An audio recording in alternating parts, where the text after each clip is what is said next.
It is wash day, if you couldn't tell, but I wanted to come on here and talk to you about shampoo, because shampoo is actually something I struggled with for many years. Obviously, as a professional stylist, I tried a whole array of shampoos, and maybe for the first wash or two, my hair would feel nice, but after that, I would really struggle with, like, the next day, my hair would feel really greasy, it would look really heavy, it almost felt like it had a coating.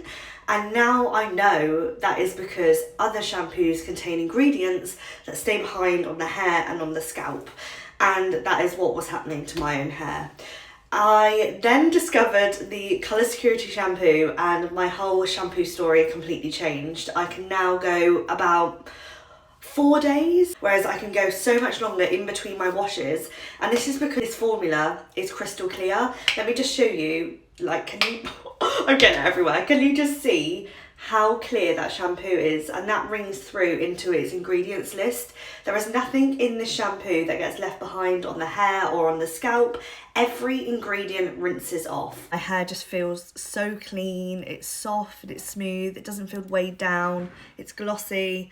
And that is all because I have prepped it and created a clean canvas with my Colour Security shampoo.